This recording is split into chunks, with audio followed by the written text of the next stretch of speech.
he followed his dog off the trail into a silence that didn't feel empty. In the freezing snow, they found a woman who had already stopped, hoping to be saved. She wasn't lost. She had been here before. And the place she returned to was hiding something no one wanted to remember. What they uncovered wasn't danger, it was a truth people had tried to leave behind. Some things don't disappear. They wait for you to come back. Where are you watching from? And after this story, what do you think it really means? Don't forget to like and subscribe to help us reach 1,000 subscribers so we can keep telling stories like this. The cold in northern Idaho did not arrive all at once. It settled in layers, first as a quiet breath on the skin, then as a steady pressure that seeped through fabric, through bone, until it became something heavier than weather. Rowan Hale moved through it without resistance. At 56, he no longer tried to fight the cold. He worked with it, measured his pace, kept his breathing even, conserved heat, the way he had learned long ago to conserve ammunition. His boots pressed into the snow with a slow, deliberate rhythm, each step placed with intention rather than habit. The forest stretched around him in long, dark lines of pine, their branches sagging under fresh weight. No wind, no birds, just the faint creak of trees shifting under ice, and the distant hush of a world that had chosen silence. Rowan preferred it this way.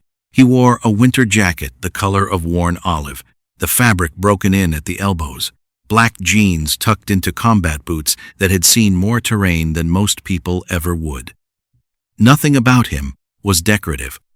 Everything had a purpose, even now, especially now. Beside him, a German shepherd moved like a shadow given form. Varg was older, though not slow. The black and tan of his coat had dulled into something softer, threads of gray gathering along the muzzle. His ears remained upright, sharp against the pale backdrop, and his amber eyes missed very little. He did not wander. He did not lag. He matched Rowan's stride with a precision that came not from training alone, but from years spent learning the same man's silences. Rowan didn't speak to him. He rarely did out here. Words had a way of disturbing things that were better left untouched. The trail they followed wasn't marked on any map, but Rowan knew it as well as he knew the inside of his own hands. A loop through the ridgeline, down past a frozen creek, then back toward the cabin before the light dropped too low behind the trees. Routine, predictable, safe. That was the point. He kept his eyes moving left, right, up the line of trees, down to the snow, not searching for anything specific, just making sure nothing changed without him noticing. Because out here, change came quietly. It always did. Varg slowed. It was subtle at first, a shift in stride, a slight tightening through the shoulders. Rowan noticed it immediately, though he didn't stop. He let the dog take another few steps, watched the angle of his head, the way his nose dipped closer to the surface of the snow. Then, Varg stopped entirely. Rowan halted a step later. No command had been given. That alone was enough to raise a flag. "What is it?" Rowan's voice came low, almost swallowed by the cold air. Varg didn't look at him. Instead, the dog angled his body slightly off the trail, nostrils flaring once, then again, drawing in something the wind barely carried. His tail remained level, not raised in alarm, not tucked in uncertainty. Focused. Rowan followed the line of his gaze. At first, there was nothing, just snow. Then barely visible an indentation, a footprint, but not clean, not deliberate. It sank deeper in one edge, shallower in another, as if whoever had made it wasn't walking evenly. The next one was a few feet ahead, angled slightly off course. Rowan stepped closer, crouching just enough to study it without disturbing the shape. Not animal, human, recent. The edges hadn't softened yet. He exhaled slowly through his nose, watching the faint vapor dissipate. "Stay," he said quietly. Varg obeyed, but not fully. The dog remained still, yes, but his attention didn't break. His ears stayed forward. locked onto something beyond what Rowan could see. Rowan straightened. The trail ahead, the one he always took, continued as it should. Unbroken, familiar, predictable. The prince veered away from it, into thicker trees, into deeper snow. He didn't move immediately. Discipline wasn't just about action. It was about restraint. He let the moment stretch, forcing himself to assess. A lost hiker? Possible. Someone cutting across the ridge? Less likely in this weather. Tracks were uneven, weight distribution off, not controlled. That meant fatigue, or injury, or both. Rowan's jaw tightened slightly. He had no obligation here, no official role, no badge, no unit backing him up. Just a man in the woods with a dog and a routine he had built to keep the past where it belonged. He could turn back. He should turn back. Varg shifted. Just one step, but it was enough. Rowan looked down at him. The dog didn't bark, didn't whine.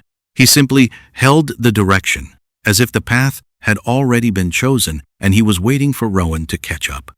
Rowan let out a breath that almost sounded like a quiet laugh, though there was no humor in it. "You always did have bad timing," he muttered.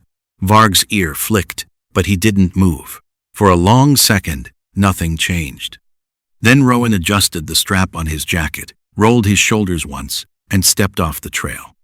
The snow was deeper immediately, rising higher around his boots, resisting with each step. The trees closed in tighter, branches brushing against his sleeves with a dry whisper. Behind him, the trail disappeared. Ahead, the prints continued irregular, drifting, as if the person making them had lost any sense of direction.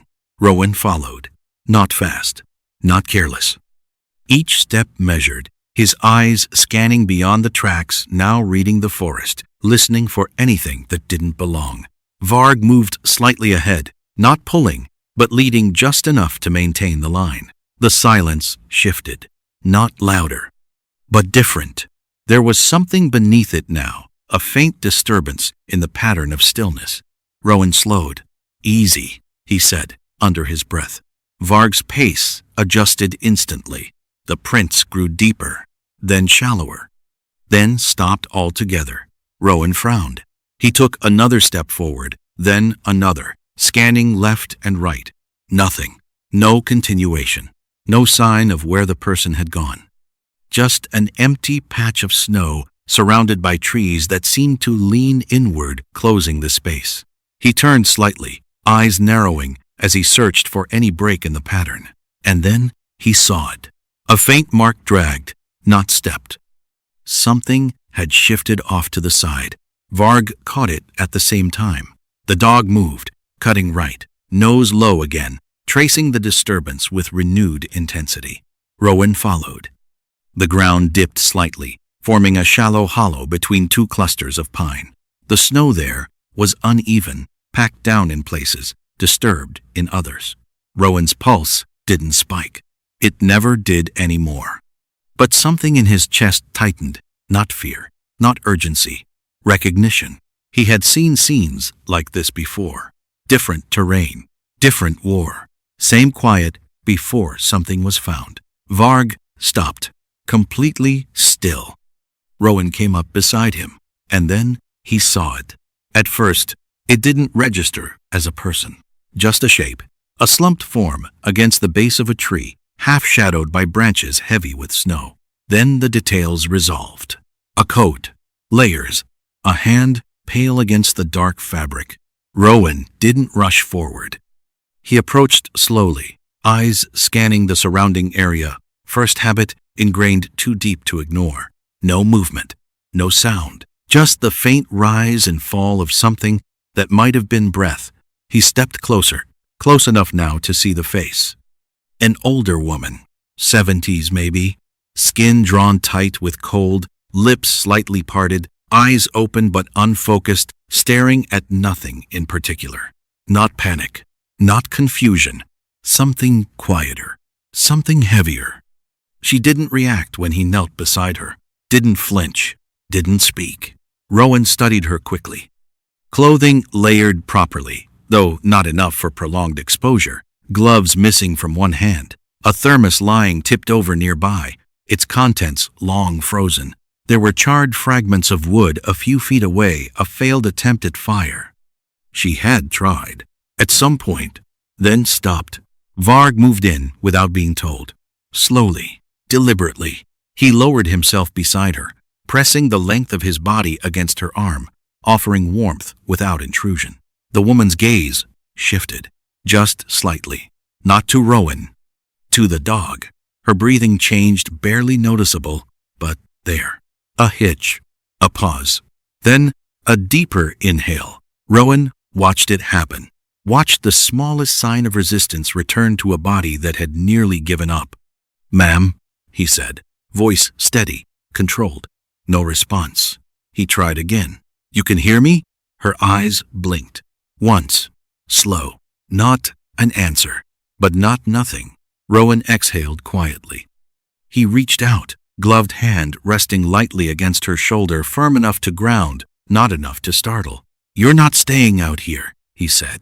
Not a question, not a negotiation, a statement. For a moment, he thought she might resist, might pull away, might speak. She did none of those things. Instead, her gaze drifted back to the dog. Varg didn't move, didn't look away. He simply stayed. Rowan felt something shift, then not in her, not fully. In the space between them, a decision that hadn't been spoken. He nodded once to himself.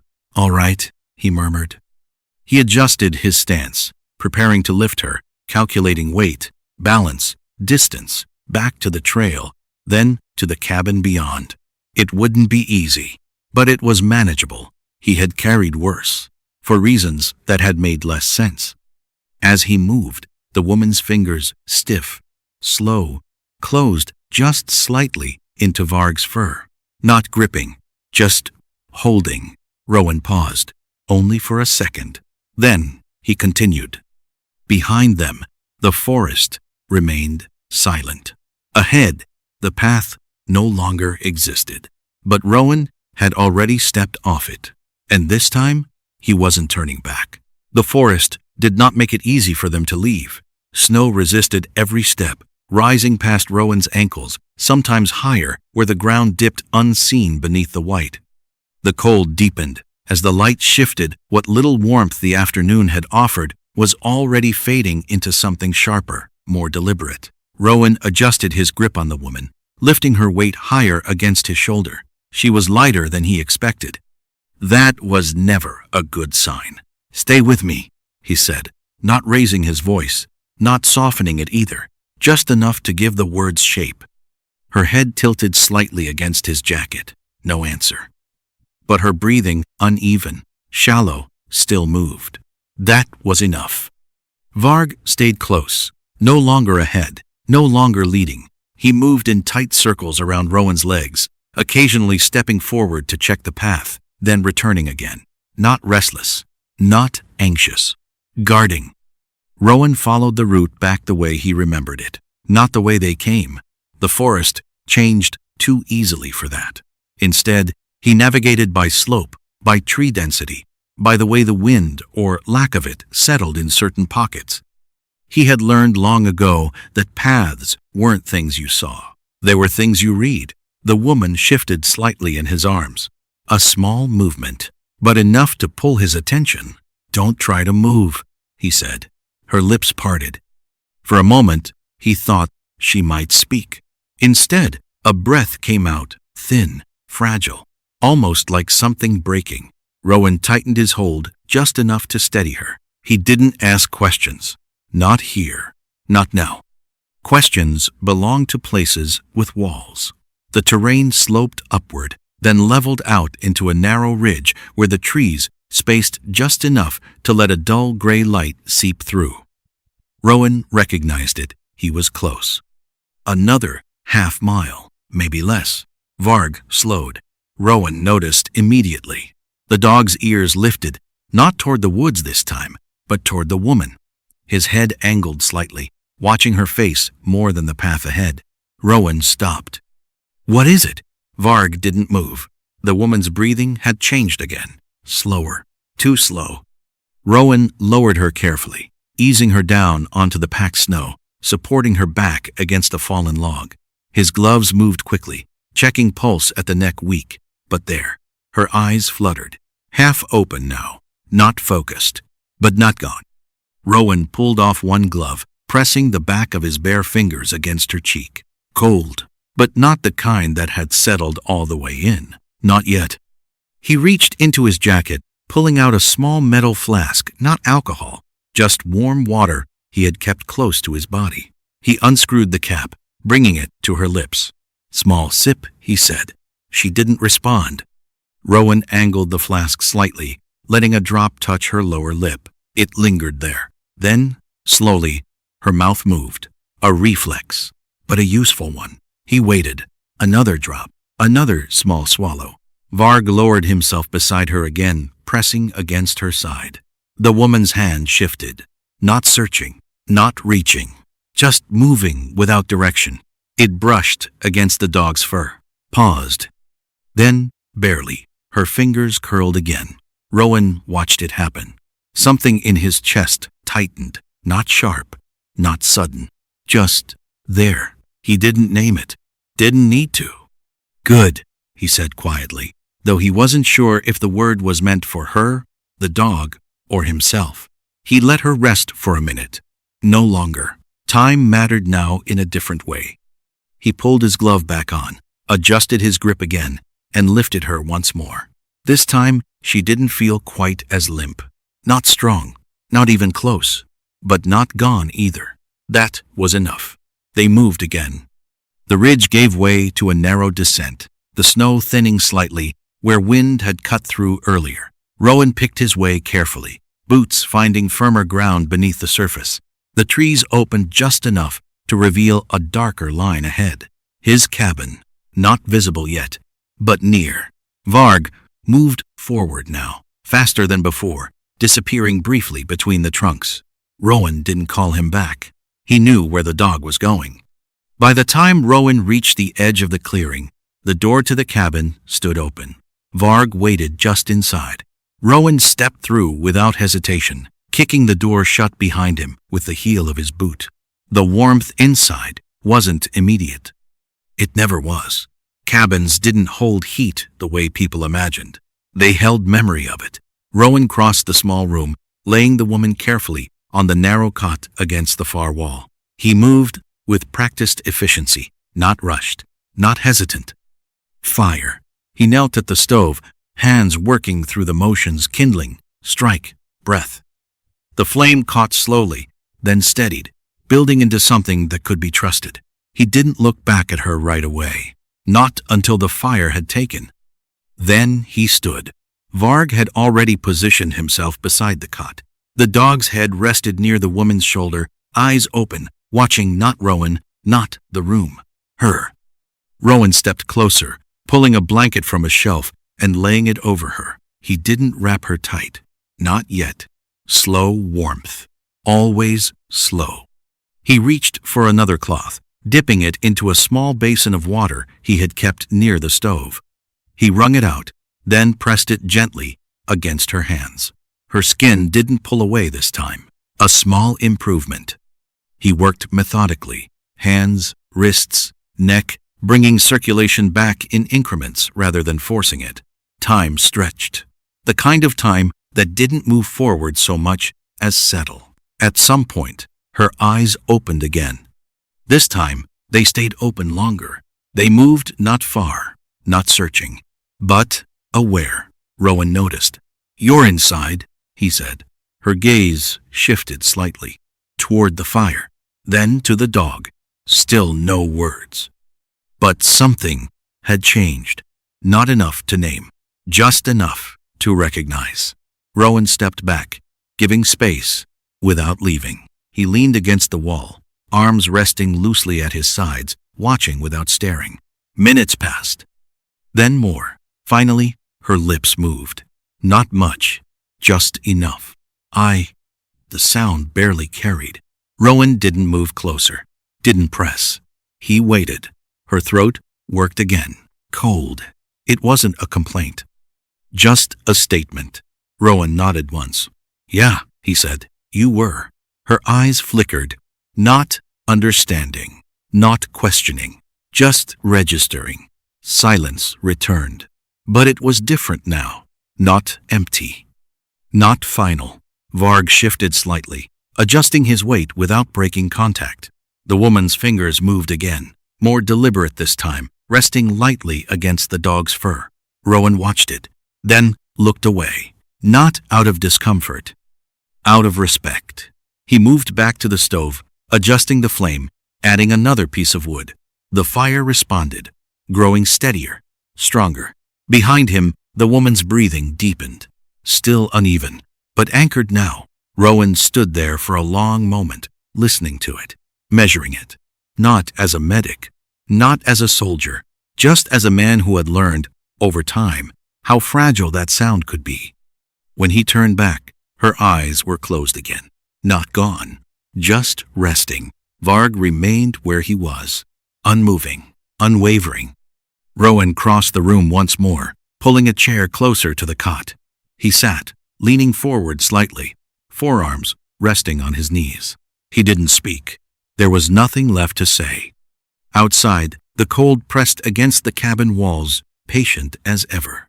Inside, something else held. Not warmth, not yet, but the refusal to let it go. And for now, that was enough. Morning did not arrive with light. It arrived with a change in sound. Rowan woke before opening his eyes. The fire had settled into a quieter burn, wood shifting in slow, measured pops. Outside, the forest remained still, but the cold had changed tone, less biting, more settled, as if it had decided to stay rather than attack.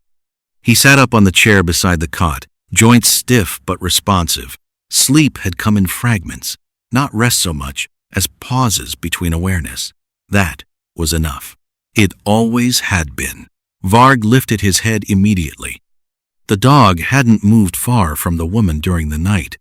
Now, he stretched once, careful, then stepped back just enough to give Rowan space.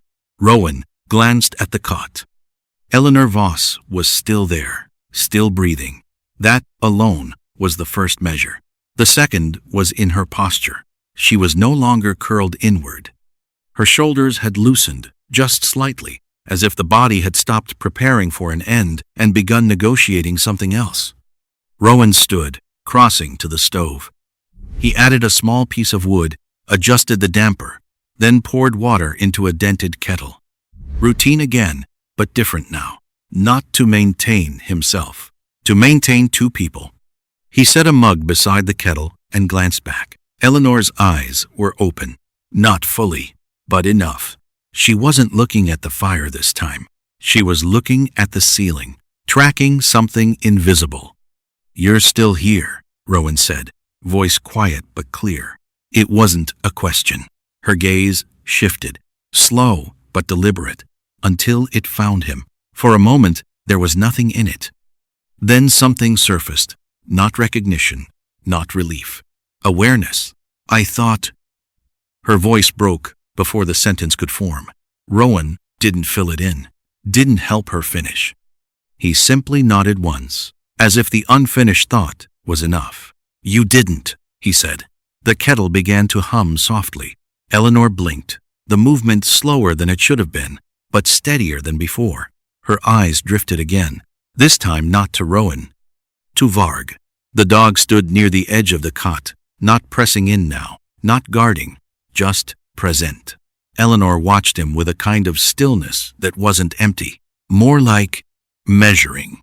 "Dog," she murmured. Not quite a statement, not quite a question. "Varg," Rowan said. The name settled in the room. Eleanor's lips moved slightly, as if testing the shape of it, though no sound followed. The kettle began to rattle faintly. Rowan turned, pouring the water into the mug, letting it sit just long enough to lose its edge. He brought it over, crouching beside the cot. "You'll try this again," he said, holding it where she could see. No urgency, no insistence. Just the offer. Eleanor looked at it, then at him. There was something in her expression now that hadn't been there before. Not resistance, not compliance, something closer to hesitation. As if accepting the mug meant accepting something else. Rowan held it steady, didn't move closer, didn't pull away. After a long moment, Eleanor shifted. Her hand lifted, slow, deliberate, every inch of motion costing effort. She didn't reach for the mug. She reached for the blanket first, fingers pressing into the fabric, as if confirming it was real. Then, slowly, she moved again. Her hand found the mug, not gripping, resting. Rowan adjusted his hold just enough to support the weight. "Small," he said. She nodded. Barely. The first sip didn't go smoothly. It caught in her throat, pulling a weak cough that seemed to rattle more than it should. Rowan waited, didn't rush, didn't correct. The second sip stayed down, then another. Not enough to change anything yet, but enough to matter. He set the mug aside after a few more, not asking for more than her body could give. Eleanor leaned back into the pillow, breathing deeper now, though uneven. The room held the quiet between them. Different from the night before, less fragile, more aware. Rowan stood, stepping back toward the table, giving her space without leaving. He picked up a small cloth, folded it, unfolded it again, hands moving without purpose, mind not quite settled. Behind him, Eleanor spoke. "Why?" The word came thin, but clear enough. Rowan didn't turn immediately. He let the question sit.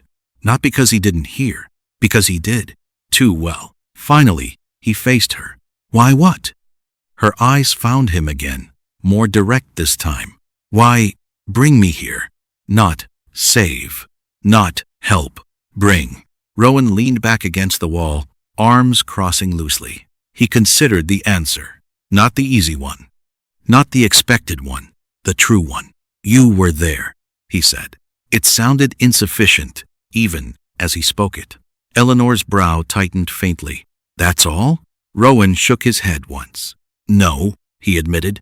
Silence stretched. He didn't rush to fill it, didn't try to make the answer cleaner than it was. "You weren't moving," he added finally. "That usually means something's wrong." Eleanor watched him, waiting. There was more. He knew it. So did she. Rowan exhaled slowly. "And I've seen what happens when people decide not to move anymore." The words settled heavier than the others. Eleanor's gaze shifted not away, but inward, as if the sentence had landed somewhere deeper than expected. For a moment, it seemed like she might speak again. Instead, her hand moved, not toward the mug, not toward Rowan, toward Varg. The dog stepped forward before she finished the motion, closing the small distance without hesitation. Eleanor's fingers rested against his fur. This time, they held. Not tightly, but intentionally. Her eyes closed, not from exhaustion alone, from something else. Something releasing. Rowan watched it happen, then looked away again. Not because he didn't want to see, because he understood that some moments weren't meant to be witnessed too closely. He moved to the window, pushing aside a small section of frost with the edge of his glove. Outside, the forest stood unchanged, but it didn't feel the same. Behind him, Eleanor's breathing steadied further. The rhythm no longer hovered on the edge. It had found something closer to balance. After a while, she spoke again, not looking at him, not opening her eyes. "I wasn't lost." Rowan didn't turn. "I know," he said. A pause, longer this time. "Then, I walked there." The words came with effort, but no hesitation. Rowan rested his hand against the window frame, fingers curling slightly into the wood. "I figured that too." Eleanor's grip on Varg's fur tightened, just enough to be noticed. "I didn't expect." She stopped. The sentence hung, unfinished. Rowan didn't push it, didn't ask her to complete it. Instead, he said, "Most people don't." That seemed to settle something, not resolve it, but place it somewhere it could exist without breaking everything else. The fire shifted again, sending a warmer glow across the room. Eleanor's eyes opened once more. This time, They didn't drift. They stayed. On Rowan. On the room. On the fact of being there. Alive. Present. Not gone. You can stay, Rowan said, almost as an afterthought. It wasn't an invitation. Not exactly. More like a statement of fact. There's nowhere else right now anyway. Eleanor studied him. Not suspicious. Not trusting. Just seeing. Then she nodded. Once. Small. But certain. Rowan turned back to the stove, adjusting the flame again. Behind him, Varg settled beside the cot. Not as a barrier now. Not as a guard. Something quieter. Something steadier. The cabin held its warmth a little better. Or maybe it just felt that way. Either way, nothing needed to be said. Not yet. By the time Rowan decided to leave the cabin, the sky had flattened into a pale sheet of gray that offered no direction, no warmth, and no real sense of time passing. Eleanor had managed to sit upright on her own. That, more than anything else, told Rowan it was time. You don't have to come, he said, adjusting the strap of his jacket as he stood near the door. Eleanor didn't answer immediately.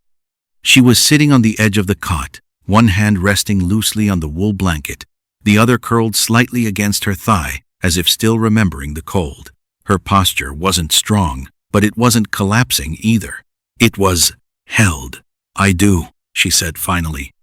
Not with conviction, not with fear, just with a kind of quiet acceptance, as though the decision had already been made somewhere deeper than thought. Rowan studied her for a moment, then nodded once. All right. He didn't offer help when she stood. Didn't reach out. He watched. She rose slowly, the movement careful, deliberate, like someone reacquainting herself with the idea of balance. For a second, her weight shifted too far to one side, but she corrected it. Varg was already at her side, not touching, not guiding, just close enough that if she fell, he would be there first. Rowan opened the door. The cold stepped in immediately, not as an assault this time, but as a reminder. Eleanor paused at the threshold, her breath caught not from the temperature, but from the sight of it. The forest stretched out exactly as it had before, unchanged, indifferent. She stepped forward anyway. The walk into town took longer than it should have. Rowan adjusted his pace without making it obvious. Eleanor didn't ask him to slow down. She didn't need to. Every few steps, she stopped not to rest, but to orient herself, as if the ground beneath her feet needed to be relearned. Varg moved differently now. He didn't circle Rowan anymore. He stayed near Eleanor, sometimes drifting ahead, sometimes falling back, always keeping her within a quiet, invisible perimeter. Rowan let it happen. The road emerged gradually from the trees, a narrow strip of packed snow that cut through the forest like something temporary, something that could disappear if no one paid attention. Eleanor noticed it. Her eyes lingered on it longer than necessary. You've been here before, Rowan said. It wasn't a question. She nodded. Not recently. Her voice held steady, but something in it tightened at the edges. Rowan didn't press. They continued. The town appeared the way most small towns did in winter, without announcement. One moment there was forest. The next, buildings. Low, weathered structures with roofs burdened by snow, windows dimly lit from within, a gas station at the edge, a hardware store with a faded sign, a line of parked trucks that hadn't moved in a while. Nothing remarkable, nothing welcoming. Just there. Eleanor slowed. Not from exhaustion this time, from recognition. Rowan saw it in the way her shoulders shifted, the way her gaze moved, not scanning, but avoiding. Keep walking, he said quietly. She did. They passed a man clearing snow from a storefront. He paused when he saw them. Not obviously, not dramatically, just long enough to notice. His eyes moved from Rowan to the dog, then to Eleanor. Something flickered there. Not surprise. Something older. He didn't say anything. He went back to his shovel. That was the first. It wouldn't be the last. The diner sat at the corner of the main road, its windows fogged from inside. a faint glow pushing against the gray afternoon. The sign above the door read Holloway's, the paint chipped but legible. Rowan stepped inside first. Warmth hid in layers, coffee, grease, something sweet, baking somewhere behind the counter. The room quieted. Not completely, but enough. Eleanor entered behind him. That's when it shifted. Conversations didn't stop. They thinned. Voices lowered just slightly. Movements slowed just enough to notice. Not everyone looked, but the ones who did looked twice.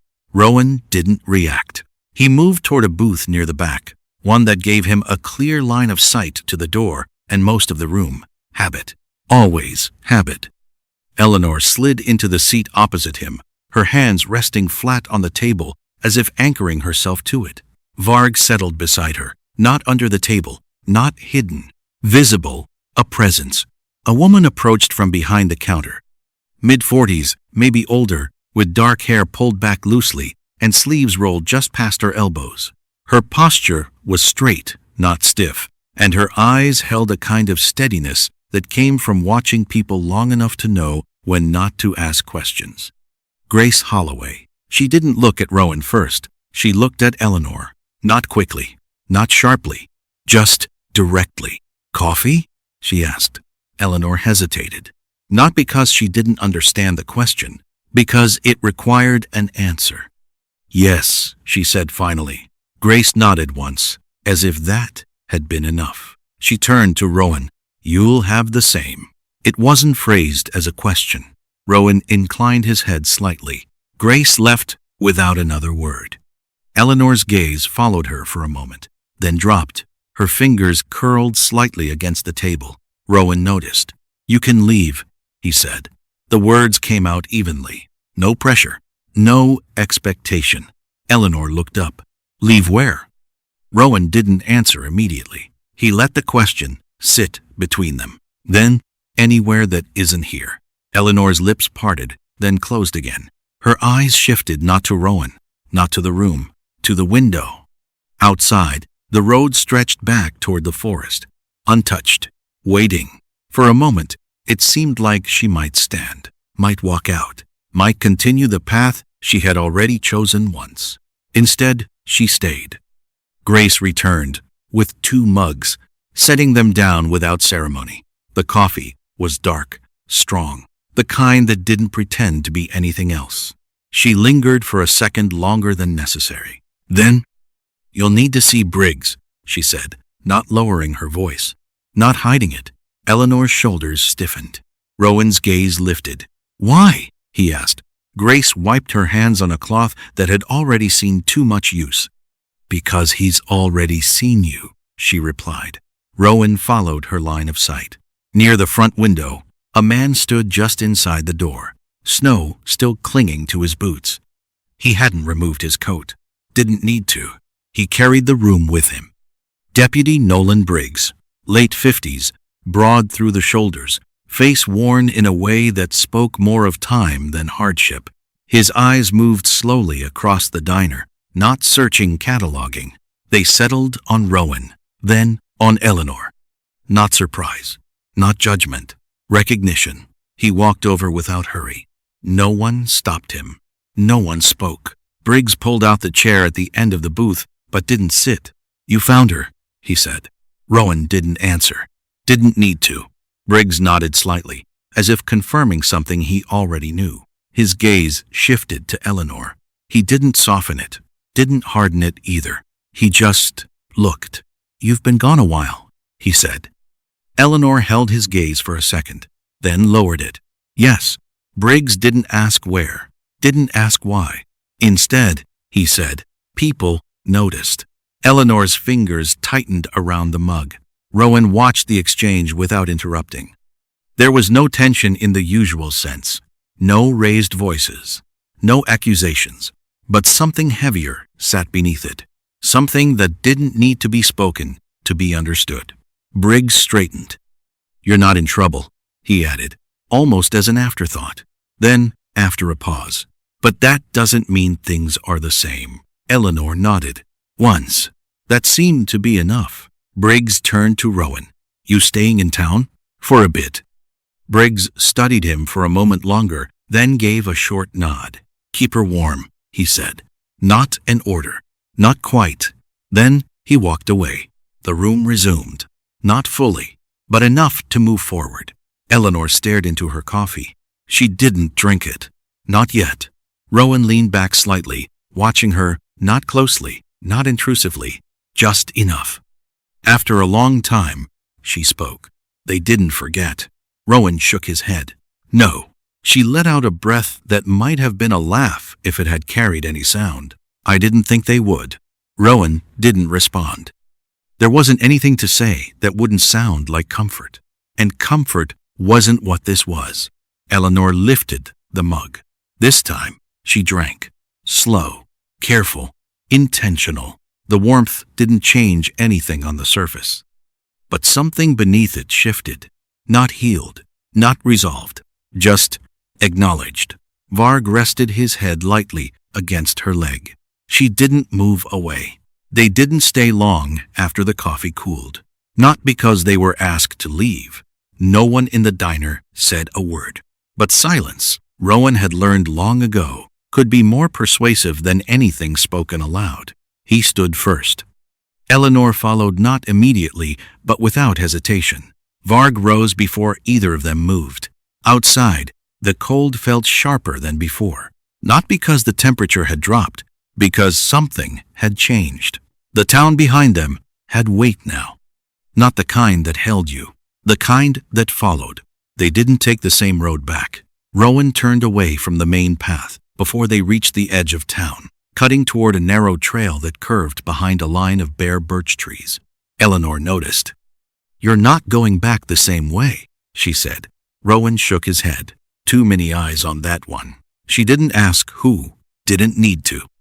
The snow beneath their boots was less compact here, softer, less traveled.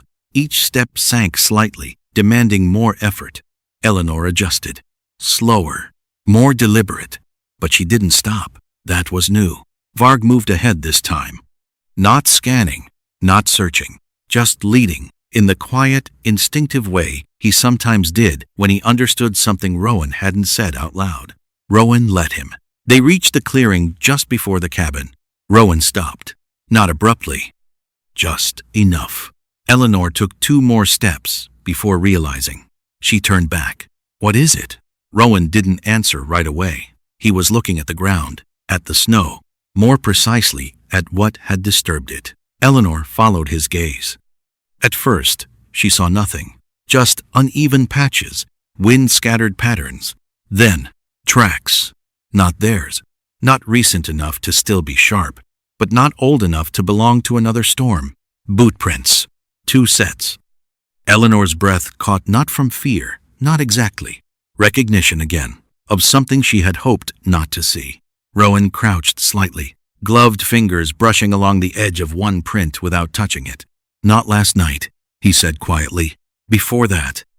Eleanor didn't move. Her eyes stayed fixed on the tracks. They came here. Not a question. Rowan stood again. Yes, Varg had gone still. Not tense, not aggressive. Just alert. His ears angled slightly forward, body aligned with the direction of the cabin. Rowan followed that line. The door was closed, the windows unchanged. Nothing visibly wrong. But that didn't mean anything. It never did. We go slow, Rowan said. Eleanor nodded. The cabin felt different before they even stepped inside. It wasn't something visible, not something that could be pointed to. It was in the air, in the way silence settled, in the way the space seemed aware. Rowan opened the door carefully. No sudden movement, no hesitation, just controlled. The warmth inside had held, barely. The fire had died down to embers, but it hadn't gone cold. That meant no one had stayed long, or they hadn't stayed at all. Rowan stepped in first. Varg followed. Eleanor remained at the threshold for half a second longer, then crossed. Nothing was overturned, nothing broken. Everything was almost the same. Rowan moved through the space slowly, eyes scanning not for obvious signs, but for the subtle ones, the kind that didn't belong. The kettle sat where he left it. The chair remained angled slightly toward the cot. The blanket was folded the way Eleanor had left it. But Rowan stopped near the table. There, a small shift. A detail most wouldn't notice. The cloth he had folded and unfolded earlier, it was no longer in the same place. Not by much, just enough. He reached for it, turned it over. Nothing underneath. No note, no mark, just moved. Eleanor watched him. What is it? Rowan held the cloth for a moment, then set it back down. Someone came in. Her shoulders tightened. They didn't take anything. No. Rowan looked around once more. They weren't here for that. Varg moved toward the back corner of the cabin. Not hurried, not sharp, just drawn. He lowered his head slightly, nose working the air, then the floor. Rowan followed. The boards creaked under his weight. The corner itself was empty, just a wall, a narrow space where the wood met at an uneven angle. But Varg stayed there, focused. Eleanor stepped closer. What is he? She stopped, not because Rowan silenced her, because she saw it. A faint line along the base of the wall, barely visible. Not a crack, not damage. Something else. Rowan crouched, ran his fingers along the edge. The wood shifted, just slightly. He didn't force it, didn't pry. He just felt the movement, then leaned back. They were looking for something, he said. Eleanor's gaze didn't leave the wall. For what? Rowan didn't answer. Not because he didn't have one, because he didn't have the right one yet. The cabin held its silence again, but it wasn't the same silence as before. This one had intent. Eleanor moved back toward the cot, not sitting, just standing near it. Her hand rested against the frame, fingers curling around the worn wood. They knew I was here, she said. Rowan looked at her. Yes, her jaw tightened slightly. They followed. Maybe. Not confirmation. Not denial. Just possibility. Eleanor shook her head once. No, she said quietly. Not maybe. Rowan watched her. There was something different in her now. Not stronger. Not yet. But clearer. The kind of clarity that didn't come from safety. It came from recognition. They don't look for people, she continued. They wait. The words settled into the room like something old, something practiced. Rowan didn't interrupt, didn't ask. He let her speak at her own pace. They knew I would come back here, she added. That shifted something. Not in the room. In Rowan. You've been here before, he said. This time, it was a question. Eleanor hesitated, then nodded. Years ago. Her eyes moved slowly across the cabin. Not seeing it as it was, seeing it as it had been. There was a man who lived here, she said. Rowan didn't react, didn't show surprise. He just listened. He didn't talk much, she continued, but he let people stay. Her voice didn't soften, didn't warm. It stayed even, controlled. People who didn't belong anywhere else. Rowan leaned back against the wall. And you stayed? Eleanor's gaze dropped. For a while, Varg shifted closer to her again. Not touching, but near. What happened to him? Rowan asked. Eleanor's fingers tightened around the cot frame. They said he left. A pause. Then, he didn't. Rowan held her gaze. What makes you sure? Eleanor looked at the corner again, at the wall, at the line in the wood. Because they started coming after that. The room seemed smaller suddenly, not physically, but in the way space can close when something unseen becomes understood. Rowan pushed off the wall, walked back toward the table, picked up the cloth again, set it down. Routine, control. But his mind was no longer on the objects. They weren't just looking for something, he said, slowly. Eleanor didn't respond. She didn't need to, because she understood. They were checking if it was still here. The words didn't feel like a conclusion. They felt like the beginning of something else. Varg let out a low breath. Not a growl, not a warning, just acknowledgement. Outside, The wind shifted. Soft, barely there, but enough to remind them. The forest hadn't changed, but what moved within it had. Rowan didn't touch the wall again. Not right away. There was a difference between finding something and understanding it. He had learned that the hard way overseas, in places where rushing meant consequences that didn't forgive. So he stepped back. Let the room breathe. Let Eleanor stand where she was, hands still resting on the cot frame, eyes caught somewhere between memory and the present. Varg remained near the corner, not pawing, not insisting, just watching, waiting. The cabin held that quiet tension, the kind that stretched thin but didn't break. Finally, Rowan moved. Not toward the wall, toward the stove. He added wood, adjusted the draft, let the fire build, not for warmth this time, but for light.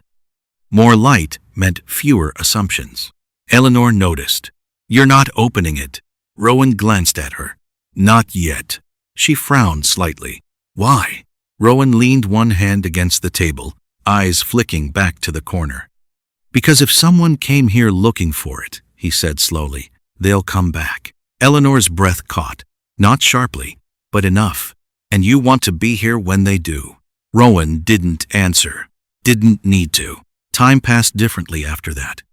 Not measured in minutes, measured in waiting. Eleanor moved less, conserving strength. She sat, eventually, though not lying down, her back straight, as if refusing to return to the position she had been found in. That mattered. Rowan saw it. Didn't comment. Varg shifted positions throughout the cabin, but always returned to the same line of sight, the corner, the wall, the place where something unseen had weight. The light outside faded earlier than it should have. Cloud cover thickened, swallowing what little remained of the afternoon. Rowan checked the door once, then the windows. Not out of fear, out of habit. Always habit. It happened without warning. Not a sound. Not a movement. A change. Subtle enough that Eleanor felt it before she understood it. Her posture stiffened. Her eyes moved not toward Rowan, not toward the door, toward the corner. Varg reacted a second later, not with a bark, not even a growl. His body simply went still, completely. Rowan turned. There was nothing visible, nothing new, but the room had shifted again. Not physically. Something beneath it. He stepped closer to the wall, slowly, carefully. This time, he didn't hesitate. He crouched, ran his fingers along the seam again. The wood gave slightly under pressure, more than before. Eleanor stood. You feel that? Rowan nodded. This wasn't meant to stay hidden forever. He reached for the iron poker, leaning against the stove, tested the edge of the panel. No force, just leverage. The board lifted with a soft, dry crack, not loud, but unmistakable. Varg moved closer instantly. Eleanor took one step forward, then stopped. The opening beneath the panel was narrow, dark, not deep, but deliberate. Rowan angled the poker aside and reached in. His hand found something almost immediately, not loose, placed. He pulled it free. A small box. Wood. Worn. Not locked. Eleanor's breath caught again, but this time it carried something else. Recognition. Rowan noticed. You've seen this before. She nodded. Yes. Her voice was quieter now, not weaker. He set the box on the table. Didn't open it. Not yet. Instead, he looked at her. This is what they were checking. Eleanor didn't argue, didn't question. She already knew. The moment stretched. Longer than it should have. Rowan rested one hand on the edge of the table.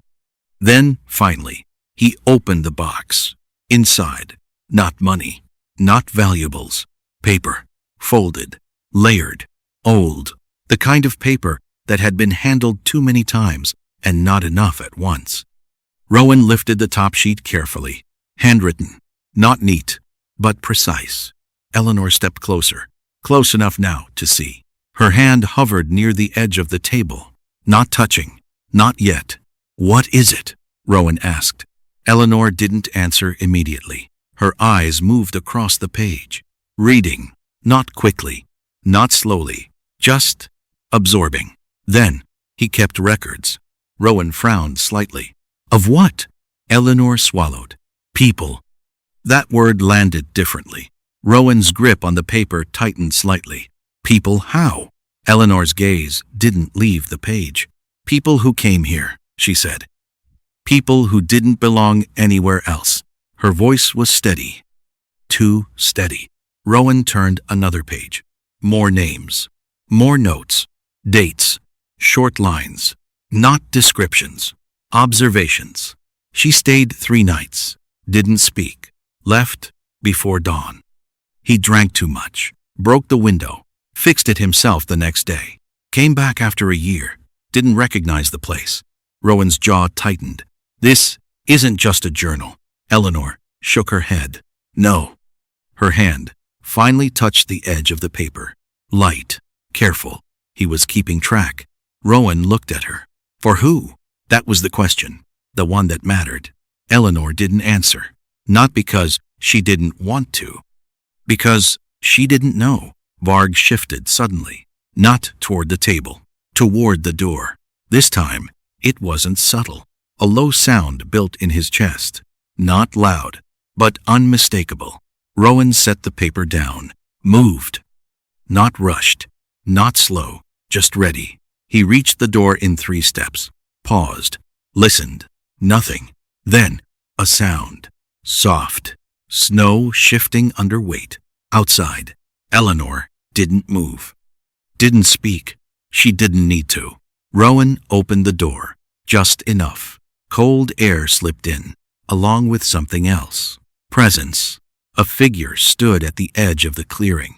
Not hiding. Not approaching. Waiting. Rowan stepped out. Varg followed. The figure didn't move. As Rowan got closer, details sharpened. A man. Late 60s. Thin, but not frail. Face weathered, eyes sharp in a way that didn't match the rest of him. His coat was old, patched in places, but worn with care. He didn't look surprised. You found it, the man said. Rowan stopped a few feet away. Who are you? The man's gaze flicked briefly to Varg, then back. I used to come here, he said. Not an answer. Not really. Rowan didn't push. Then you know what's inside. The man nodded. I do. Silence stretched between them. The wind moved lightly through the trees, carrying the kind of stillness that made sound feel unnecessary. Why were you watching the cabin? Rowan asked. The man didn't hesitate. Because I wanted to see if they'd come back. Rowan's eyes narrowed slightly. They did. The man's expression didn't change. I figured. Behind Rowan, the door opened slightly. Eleanor stepped out. She stopped when she saw the man. Not from fear, from recognition. Thomas. The name came quietly, but it landed. The man looked at her, really looked this time. Something shifted in his eyes. Not relief, not shock, something older. You're still alive, he said. Eleanor didn't answer, didn't need to.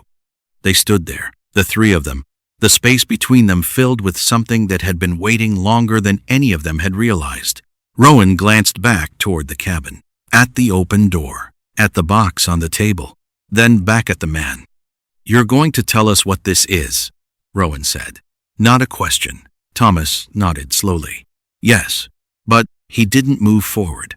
Not yet, because some things, even when found, weren't ready to be spoken all at once. Thomas didn't step inside immediately. He stood at the edge of the clearing, as if the boundary between forest and cabin still meant something to him, something more than distance. Snow gathered along the shoulders of his coat, untouched, unmelted. He hadn't been standing there long, but long enough to decide. Rowan didn't invite him in, didn't block him either. The space between them held the decision. Eleanor broke it. You can come in, she said quietly.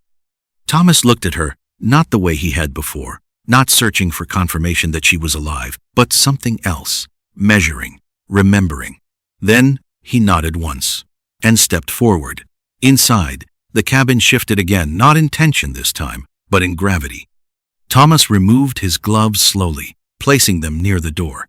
His hands were rough, fingers slightly bent from years of work that had not been gentle. He didn't take off his coat, didn't sit right away. His eyes moved across the room, the stove, the cot, the table, the box. They stopped there. Rowan noticed. That's what they were looking for, he said. Thomas didn't respond immediately. He walked closer instead, stopping just short of the table, close enough to see, not close enough to touch.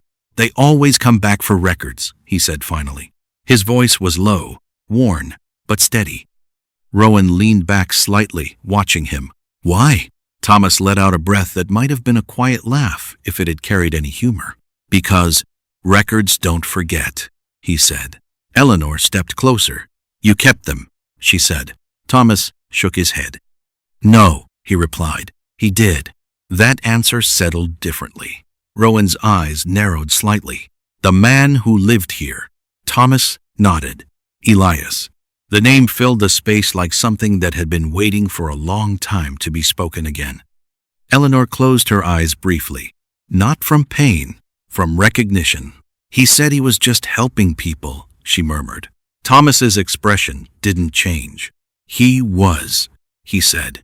Then, he just didn't tell them what he was also seeing. Rowan moved closer to the table, resting one hand against its edge. Start from the beginning, he said.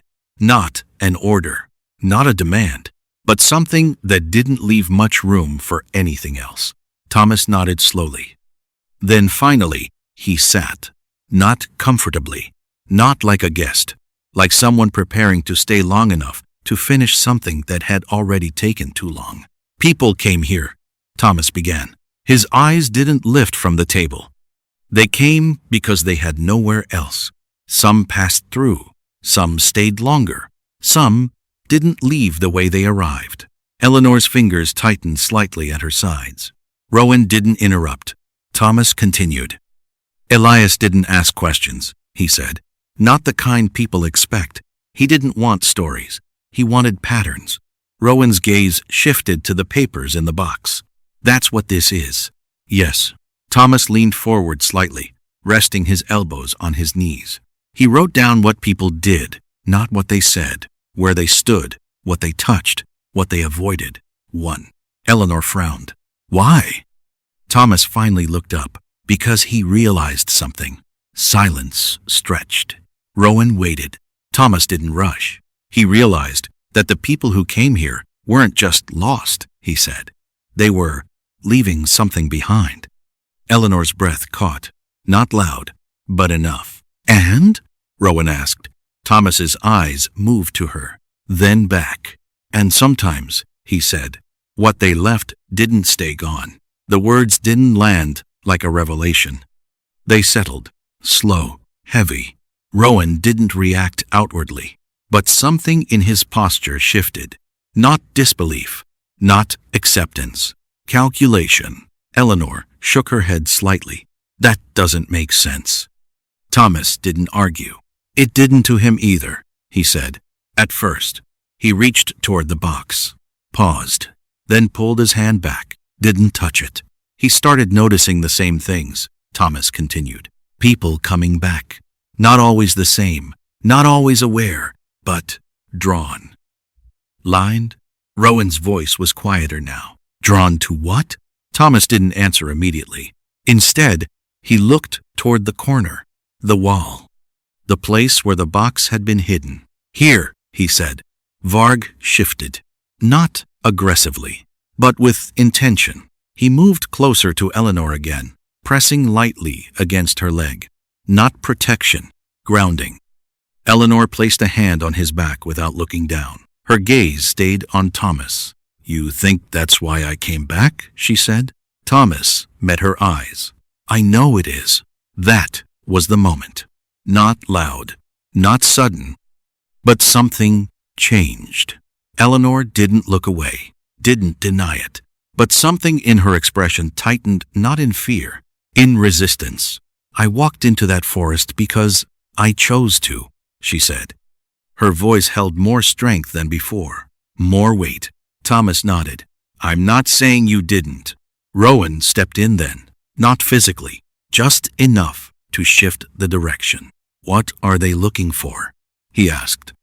Thomas's gaze flicked to him, then back to the table. To see if it's still happening, he said. And if it is?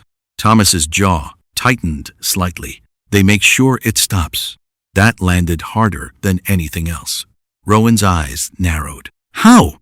Thomas didn't answer. Not right away. Instead, he looked at Eleanor again. Longer this time. You remember the ones who didn't come back, he said.